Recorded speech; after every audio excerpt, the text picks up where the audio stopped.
Good morning प्यारे बच्चों। Math अड्डा 16 पे आप सभी का स्वागत है।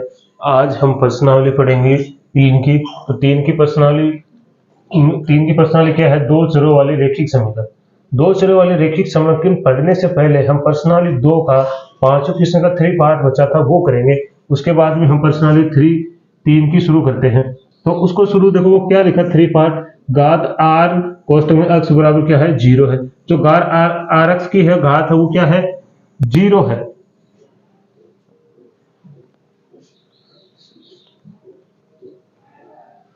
गुड मॉर्निंग प्यारे बच्चों, मैथ अड्डा 16 पे आप सभी का स्वागत है। आज हम प्रश्नावली पढ़ेंगे तीन की। दो चरों वाले रैखिक समीकरण। दो चरों वाले रैखिक समीकरण पढ़ने से पहले प्रश्नावली 2.3 का पांचवें क्वेश्चन का थ्री पार्ट बचा था वो थ्री पार्ट पहले करेंगे। उसके बाद में हम दो चरों वाले रैखिक समीकरण पढ़ेंगे। तो देखो, घात हमारे थ्री पार्ट क्या लिखा? घात आर एक्स बराबर क्या है? जीरो है। मतलब जो आर एक्स की जो घात होनी चाहिए वो जीरो होनी चाहिए। जैसे मैं मान लू यहाँ दो मान लिया, क्या माना? दो। इसका मतलब है कि आर एक्स मतलब जो अक्ष की घात है वो क्या होनी चाहिए? जीरो होनी चाहिए। अपनी तरफ से मान लिया। तो अचर पद लोगे तो उसकी अक्ष की घात क्या होगी? जीरो ही होगी। यहाँ क्या मानोगे? यहाँ मान लो मैंने मान लिया अक्ष स्क्वायर, अपनी तरफ से माना है। अब यहाँ क्या मानना है? तो यहाँ है तो ये देखो, यहाँ मानेंगे अक्ष स्क्वायर प्लस के टू। अक्ष स्क्वायर के प्लस के टू। अब देखो ये, अब तो यहां से हमारा पी एक्स क्या निकल के आएगा? इसको इसके अंदर मल्टीप्लाई करोगे तो क्या होगा? अक्ष स्क्वायर प्लस टू अक्ष स्क्वायर। अब किसी की भी घात अगर अक्ष के ऊपर किसी किसी के भी ऊपर पद के ऊपर अगर घात जीरो तो उसका मान क्या होता है? एक। तो यहाँ क्या आ जाएगा? टू। तो इसको क्या लिख सके? अक्ष की घात फोर टू अक्ष स्क्वायर प्लस की टू। तो हमारे पास पी एक्स क्या आ गया? अक्ष की घात फोर प्लस टू अक्ष स्क्वायर प्लस टू। तो ये आ गया हमारे पास, क्या आ गया? P x. अब यहां तक आ गया तो हमारे पास पी एक्स तो ये आ गया, और यहाँ पे जी एक्स क्या दे रखा है? एक्स स्क्वायर प्लस के टू। और हमारे पास क्यू एक्स क्या दे रखा है? X square. और हमारे पास आर एक्स है वो क्या है? टू की घात टू एक्स की घात जीरो। ये तीनों चारों हमारे पास आगे हैं। ये ये देखना कि क्या ये समीकरण को संतुष्ट करते हैं कि नहीं करते हैं। तो हम इसको हल करेंगे। इससे पहले आप एक बार इसका स्क्रीनशॉट लेंगे। तो पहले अपनी तरफ से कुछ भी मान लेना, फिर उसको अलग से रख में हल करके देख लेना कि हमारा जो हम बीजगणित जो भाग करते हैं कि वो जो हमने माना वही आ रहा है कि नहीं आ रहा। अगर वही सेम आ रहा है तो इसका मतलब समीकरण संतुष्ट है, नहीं तो समीकरण संतुष्ट नहीं है। तो देखो अब हम करके देखेंगे।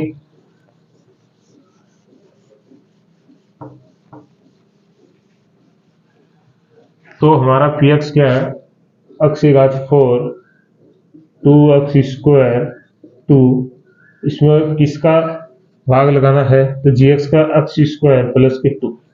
अब देखेंगे जो भी हमने माना है क्या वो सही आ रहा है।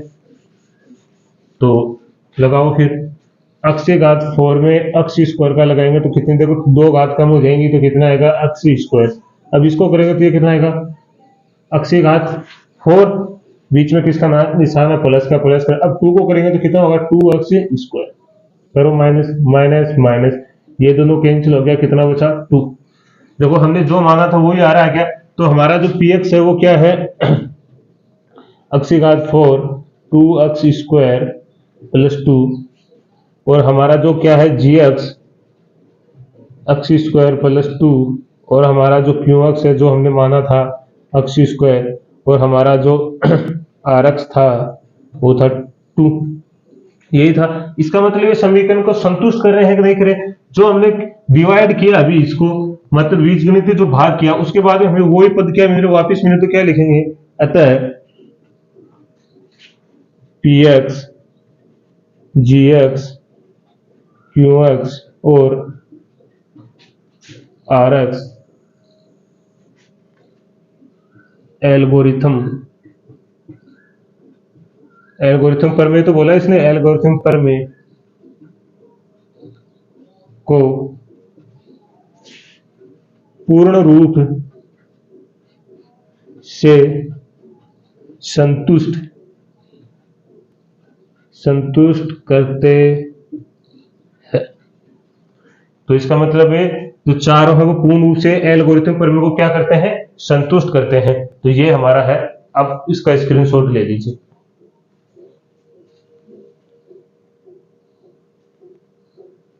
चलो तो इसका आगे अब शुरू करते हैं प्रश्नावली 3, दो चरों वाले रेखीय समीकरण। तो अब दो चरों वाले रेखीय समीकरण पढ़ते हैं। एकदम इजी प्रश्नावली है, बिल्कुल भी टफ नहीं है। देखो, दो चरों वाले रेखीय समीकरण पढ़ने से पहले हम पढ़ेंगे कि समीकरण क्या होते हैं। तो देखो, एक तो होता है बहुपद, क्योंकि बहुपद भी हमने पढ़ लिया, और एक होता है समीकरण। ठीक है, जैसे मान लो मैंने लिख दिया ax प्लस बी, और यहां भी लिख दिया ax प्लस बी। जब तक ये इस रूप में लिखा हुआ है ax b में, तक ये कहलाएगा बहुपद। क्या कहलाएगा, बहुपद कहलाएगा। तब तक क्या कहलाएगा, जैसे ही मैं इस ax प्लस बी के इक्वल कर देता हूं जीरो, इक्वल मतलब जीरो कर देता हूं, तब ये क्या बन जाता है, समीकरण बन जाता है, और ये क्या कहलाएगा, बहुपद।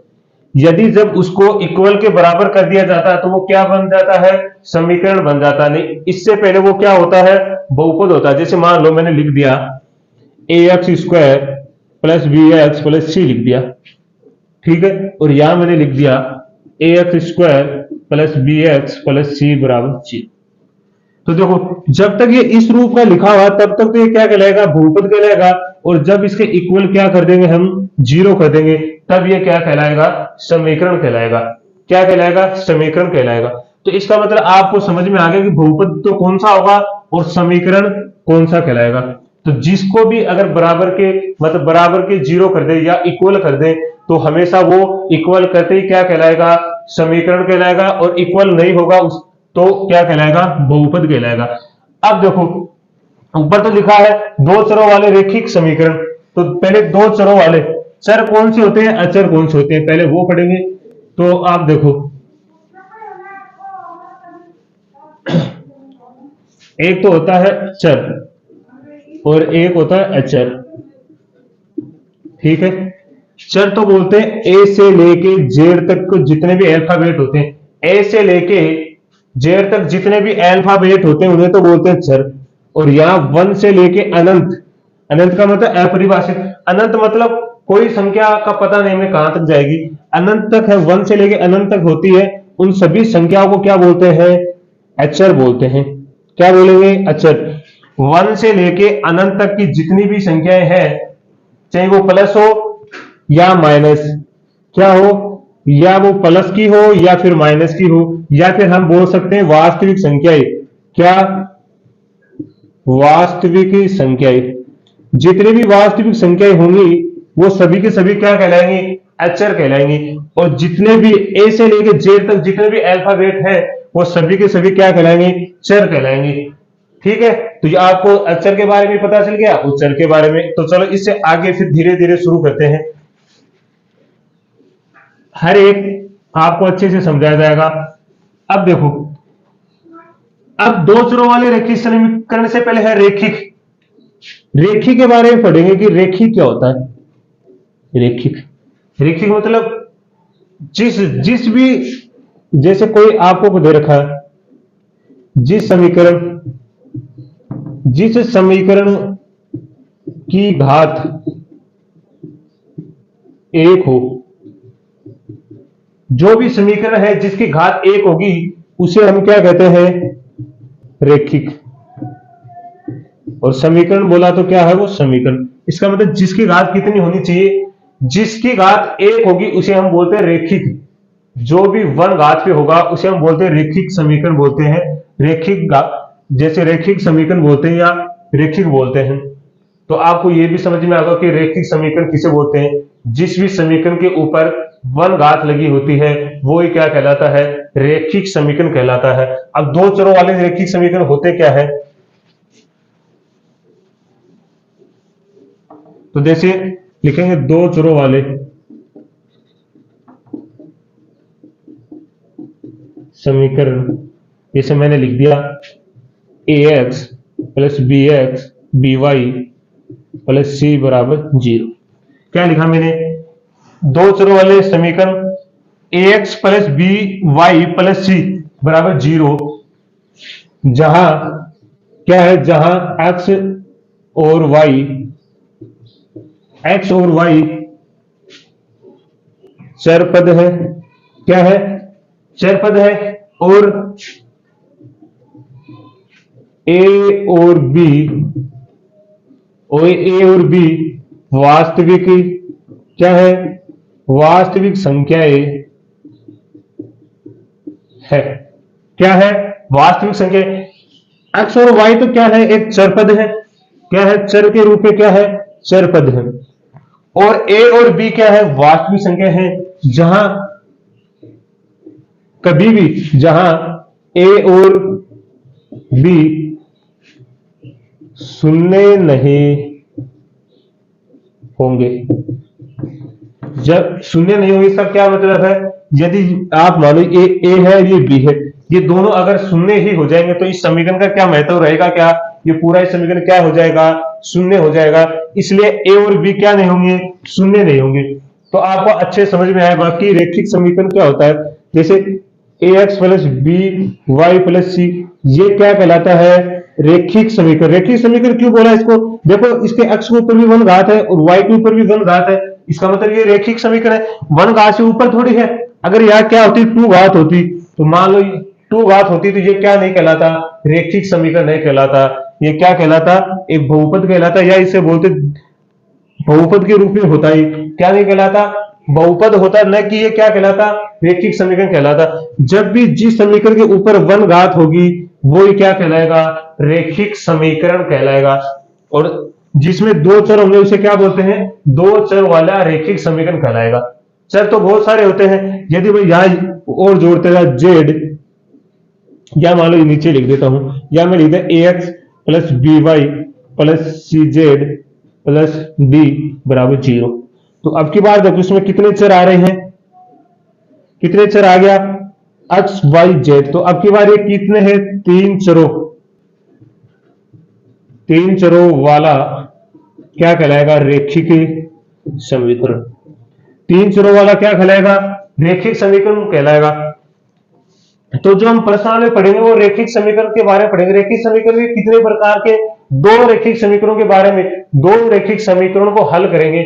तो दो, ये तो मैंने बताया कि आपको रेखिक समीकरण होता कैसा, लेकिन प्रश्न में कितने समीकरण चलेंगे हमारे, दो रेखिक समीकरण चलेंगे। तो दो रेखिक समीकरण लिखेंगे कैसे उनको, तो उसके बारे में पढ़ेंगे।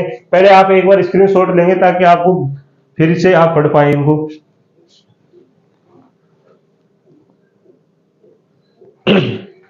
तो दो रेखिक समीकरण देखो फिर क्या है,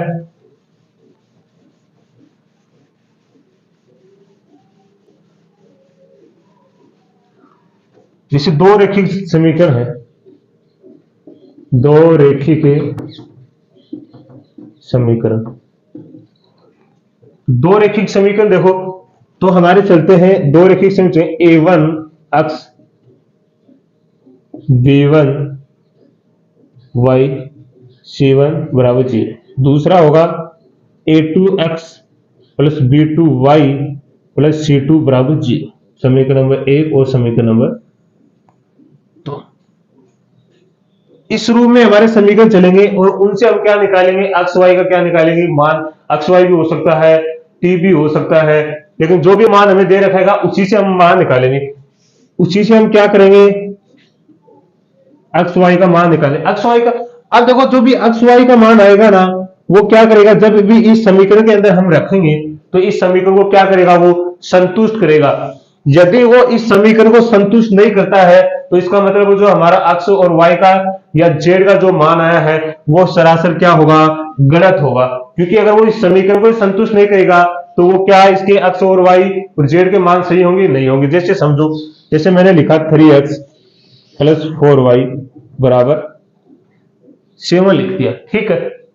कितना लिखा, 7 लिख दिया। अब देखो जैसे मान लो आपके पास x का मान भी 1 आया है और y का मान भी क्या आया है, 1 आया।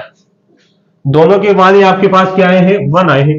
हमने एक रेखिक समीकरण ले लिया है और रेखिक समीकरण के अगर मान सही नहीं हो तो क्या वो संतुष्ट होगा, ये हम चेक कर रहे हैं। जैसे मान लो x का मान भी मैंने 1 ले लिया है, y का मान भी क्या ले लिया, 1 ले लिया।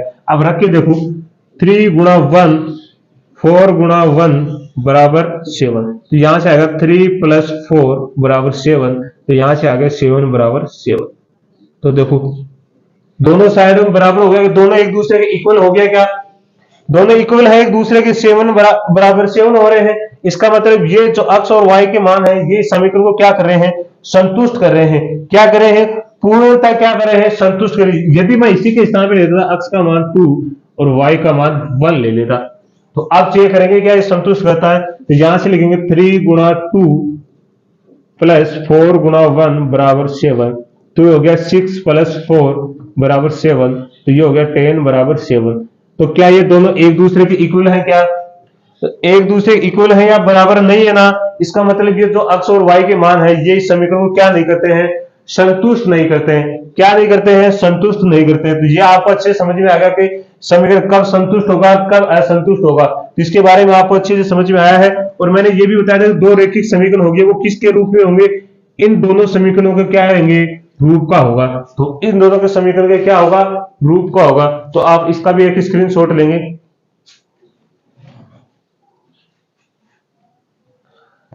वैसे तो प्रश्नावली 3.1 में इतना ही चलता है कि रैखिक समीकरण होते क्या है और रैखिक समीकरण बनते क्या है। और इन रैखिक समीकरण को हल करने की भी बहुत सारी विधियां हैं। तो वो बहुत सारी विधियां हम पढ़ेंगे, एक एक करके पढ़ेंगे। सभी को साथ तो पढ़ेंगे नहीं, हर प्रश्नावली में अलग अलग विधियां चलेंगी तो वो पढ़ेंगे। लेकिन जो हमारी 3.1 है उसमें पहले क्या चलता है? ग्राफी विधि। क्या चलेगी? ग्राफी विधि चलेगी। ग्राफी विधि का मतलब जिसको ग्राफ के द्वारा हम हल करेंगे। क्या करेंगे? ग्राफिक के द्वारा हल करेंगे। और ग्राफ के द्वारा हल करने से पहले भी हम बीजगणित क्या करें? समीकरण बनाएंगे। क्या बनाएंगे? जिस समीकरण बनाएंगे। अब आप सोचोगे सर बीजगणितीय समीकरण क्या होते हैं? ग्राफ ही तो आपने 9th क्लास में सीख लिया। अब बीजगणितीय समीकरण भी आपने सीखा कि बीजगणितीय समीकरण कैसे बनते हैं। देखो ये जो लिखा है इस रूप का, इसे ही हम क्या बोलते हैं? बीजगणितीय समीकरण बोलते हैं। क्या बोलते हैं? बीजगणितीय। इस रूप में बनाना, जिसे हमें दे देगा एक क्वेश्चन, उसमें बोल देगा कि राम अपने पुत्री से 2 गुना का है, 7 वर्ष इतनी का हो जाता है, 5 वर्ष पहले इतनी का था। तुम सभी को मिला के हमें समीकरण बनाना है। और जो समीकरण बनेगा वो किस रूप में बनेगा? बीजगणितीय समीकरण के रूप में बनेगा। और उसको किस विधि से हल करेंगे? ग्राफी विधि से हल करेंगे। तो यहां तक आपको समझ में आया है। अब जो ग्राफ विधि से भी हल करेंगे तो ग्राफ हमें आगे 3.2 में दे रखा है। तो 3.2 में दे रखा है ना कि ग्राफ बनाएंगे तो किस किस समीकरणों से ग्राफ बनेगा, किन समीकरणों से ग्राफ नहीं बनेगा, उसके बारे में पढ़ना है। तो उसके बारे में पढ़ेंगे तो वो तो हम 3.2 शुरू में तब पढ़ेंगे। लेकिन उससे पहले हमें क्या पढ़ना था कि रैखिक समीकरण, दो चरों वाले रैखिक समीकरण के बारे में हमने जानकारी ली है कि दो चरों वाले कहेंगे जिसके अंदर कितने चर होंगे? 2 चर होंगे। वो तो क्या कहलाएंगे? दो चरों वाले। जिसमें 3 होंगे तो वो 3 चरों वाले। 10 रहेंगे तो 10 चरों वाले रैखिक समीकरण कहलाएगा। हमें उससे नहीं लेना, हमारे तो केवल कितना चलता है? 2 चरों वाला रैखिक समीकरण ही चलेगा, न कि 3 चरों वाला भी नहीं चलेगा। हमारे कितने चरों वाला चलेगा? 2 चरों वाला रैखिक समीकरण ही चलेगा। तो आज हमने रैखिक समीकरणों के बारे में, 2 चरों वाले रैखिक समीकरणों के बारे में जाना है, क्योंकि इनके बारे में जानने के बाद ही हम प्रश्नावली को अच्छे से पढ़ सकते हैं। तो कल हम प्रश्नावली के बारे में अच्छे से पढ़ेंगे। तो आपको 2 चरों वाले रैखिक समीकरण अच्छे से समझ में आया। आप पीछे के प्रश्नावली देख के आना ताकि आपको अच्छे से समझ में आ जाए। तो चलो आज के लिए इतना ही है। धन्यवाद सभी को।